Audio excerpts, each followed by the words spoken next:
Salut, c'est Loïc, je suis ravi de te retrouver aujourd'hui pour cette nouvelle vidéo. Dans cette nouvelle vidéo, on va parler de crise immobilière. Est-ce que la crise sera présente en 2019 ?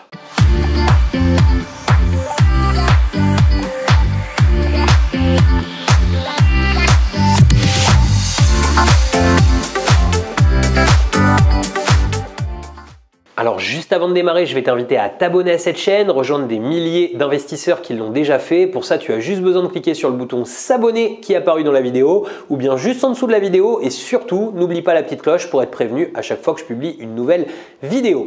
Je t'ai mis aussi un lien vers le guide de l'investissement, ce guide PDF qui te permet de pouvoir démarrer sereinement des investissements rentables. Alors, je fais suite à une question de Michael qui m'a demandé sous la dernière vidéo où je parlais justement de crise immobilière. C'est une vidéo qui était parue il y a à peu près un an où justement je discutais sur la possible crise justement de 2018 et il m'a dit bah ça fait déjà un an, on est en 2019, qu'est-ce que tu penses, comment tu vois le marché en 2019, est-ce que tu penses que ça va être l'hécatombe comme beaucoup le prédisent ou est-ce que tu penses qu'on va avoir encore de beaux jours devant nous en 2019, je vais te répondre à tout ça en détail. Alors ce que je fais juste avant, c'est que je te remets un lien vers cette vidéo crise parce qu'il y avait tout un tas de données vraiment importantes que j'avais mis des graphiques, j'avais mis plein de choses dans cette vidéo pour qu'on comprenne certaines notions que je vais réutiliser dans celle-ci. Donc si tu n'avais pas vu cette vidéo sur la crise immobilière éventuelle, je t'invite vraiment à la voir avant de regarder celle-ci. Alors concrètement, Michael, ce qu'il faut que tu te dises à aujourd'hui, c'est que la crise, elle peut arriver en 2019, elle peut arriver en 2020, elle peut arriver demain. En réalité, à moins d'avoir une boule de cristal, on ne peut pas être sûr de ce qui va arriver. Moi, il y a quelques données qui là me font dire que peut-être qu'en 2019, on va avoir une légère baisse. Mais le problème, c'est que on a à la fois des marchés qui peuvent être locaux, un petit peu différents de marchés plus nationaux, etc. Par exemple, si tu prends depuis 10 ans en arrière, tout ce qui s'est passé au niveau notamment des campagnes, eh bien, on se rend compte qu'il y a eu un recul des prix. Si en plus on ramène ça à l'inflation, eh bien, en fait, on se rend compte que les prix ont plutôt même bien diminué. C'est-à-dire que c'est censé avoir à peu près stagné, mais en réalité, on a plutôt diminué. Après, dans des villes, tu as des villes qui ont pris énormément de valeur depuis quelques années. Je pense à Bordeaux notamment, je pense même à ma ville, Rouen. C'est des villes qui sont montées en puissance depuis quelques années. Alors Bordeaux de manière bien plus importante que ma ville, mais en tout cas, tu as beaucoup de villes en France, des grandes villes qui sont bien montées en puissance. Alors en général, quand quelque chose monte en puissance, à un moment, on sait bien que les arbres ne montent pas au ciel, donc à un moment, il y a forcément une redescente. Mais est-ce qu'elle interviendra en 2019? J'en ai aucune idée. De quel ordre elle sera? J'en ai aucune idée. Et j'ai envie de te dire même, on s'en fout. Pourquoi on s'en fout? Parce que on fait des investissements aujourd'hui à un montant spécifique avec une rentabilité spécifique. Et si tu as été regardé, si tu as vu cette vidéo, si tu te rappelles de cette vidéo que j'avais fait, eh bien, il y a une notion toute simple, c'est que les loyers ne sont jamais corrélés avec les prix d'achat des biens immobiliers. C'est important de bien comprendre cette phrase. En fait, les prix des loyers, ils ne sont pas corrélés sur les prix de vente des biens, mais sur la possibilité de payer des gens, c'est-à-dire sur les revenus moyens des ménages. En général, quand tu prends ces deux courbes, revenus moyens des ménages et prix des loyers, eh ben, elles se suivent de très près.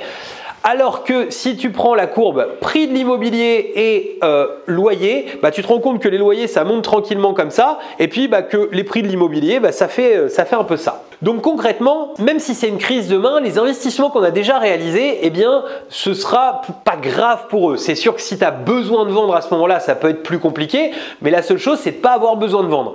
Si tu as appliqué, c'est pareil, tout ce que je peux expliquer sur cette chaîne ou bien dans mes programmes auprès des membres de mes programmes, c'est d'acheter toujours en dessous du prix du marché. Donc c'est pareil, si on connaît une baisse, moi je sais que si demain le marché baisse de 10 ou 15% et que j'ai besoin de revendre, ce sera même pas une problématique pour moi parce que j'ai déjà anticipé cette future baisse dans mes achats. Par contre, si le marché baisse fortement demain, moi je vais même te dire que ça va être plutôt une aubaine. Alors il faudra voir parce que toujours en période de crise, des fois les financements bancaires peuvent se compliquer un petit peu.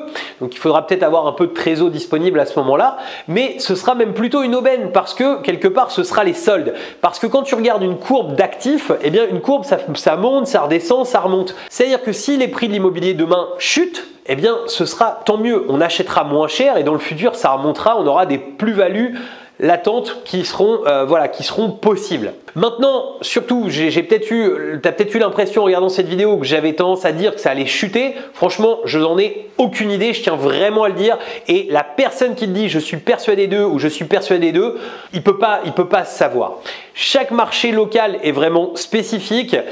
Si on prend les foncières cotées à aujourd'hui nationalement, elles ont plutôt tendance à descendre depuis un moment. Donc quelque part, on pourrait s'imaginer qu'en 2019, on ait un risque de chute des prix.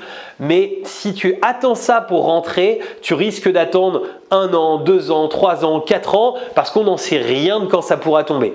Il y a 3 ans en arrière, j'entendais des gens me dire l'année prochaine, tout va tomber. Il y a 2 ans en arrière, j'entendais des gens me dire l'année prochaine, tout va tomber. Il y a 1 an, tout va tomber. La problématique, c'est que la peur fait vendre et forcément, à un moment ou à un autre, ils auront raison. C'est-à-dire qu'à un moment ou à un autre, ça va tomber et puis ils diront ah, t'as vu, je te l'avais dit. Sauf que si pendant 10 ans, on te prédit que tout va tomber, mais que ça met 10 ans à tomber, bah pendant 10 ans, tu as des gens qui ont gagné de l'argent et qui ont su faire avec ce marché qui était plutôt haussier. Voilà, j'espère que cette vidéo te permettra d'en savoir plus sur la potentielle crise en 2019, tout du moins plus sur tes stratégies parce que j'ai pas de boule de cristal pour t'annoncer ce qui va se passer.